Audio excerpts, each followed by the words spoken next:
ಈಗಿನ ರಿಲೇಷನ್ಶಿಪ್ಗಳು ಅಥವಾ ಮಿಸ್ಅಂಡರ್ಸ್ಟ್ಯಾಂಡಿಂಗ್ ತುಂಬ ಬೇಗ 2 ತಿಂಗಳು 3 ತಿಂಗಳಿಗೆ ಬ್ರೇಕಪ್ ಆಗೋದು, ಮದುವೆ ಆದರೂ ಕೂಡ ಬಿಟ್ಟು ಹೋಗೋದು. ಒಂದಷ್ಟು ಕಪಲ್ಸಿಗೆ ನೀವು ಹೇಳಿದ್ರಿ ನಂದು ಕೂಡ ಬ್ರೇಕಪ್ ಆಗಿತ್ತು ಅಥವಾ ನನಗೊಂದು ಬ್ಯಾಡ್ ಪಾಸ್ಟ್ ಇತ್ತು ಅಂತ.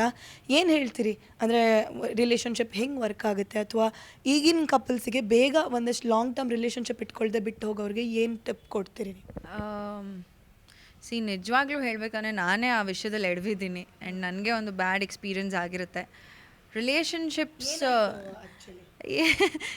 ಬ್ರೇಕಪ್ ಆಗುತ್ತೆ, ಕ್ಲೋಷರ್ ಇರಲ್ಲ, ಅದೂ ಒಂದಷ್ಟು ಕಮ್ಯುನಿಕೇಷನ್ನೇ ಇರಲ್ಲ ಆ್ಯಕ್ಚುಲಿ. ಸೊ ಕಮ್ಯುನಿಕೇಷನ್ ತುಂಬ ಇಂಪಾರ್ಟೆಂಟ್, ಅದು ಮಾತ್ರ ಹೇಳಬಲ್ಲೆ.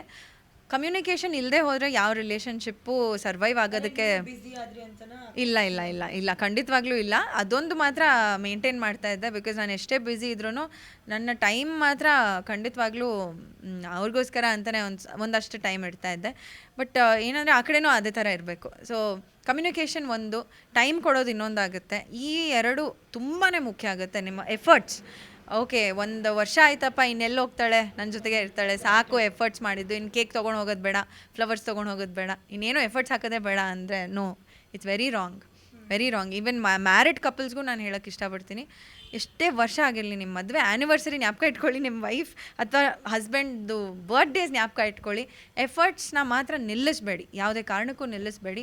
ಬಿಕಾಸ್ ಅವರು ಒಬ್ರಿಗೊಬ್ರು ಅವರೇ ಪ್ರಪಂಚ ಅಂತ ಬದುಕ್ತಾ ಇರ್ತಾರೆ, ಕಪಲ್ಸು ಅಥವಾ ಮ್ಯಾರಿಡ್ ಕಪಲ್ಸ್ ಆಗಿರ್ಬೋದು.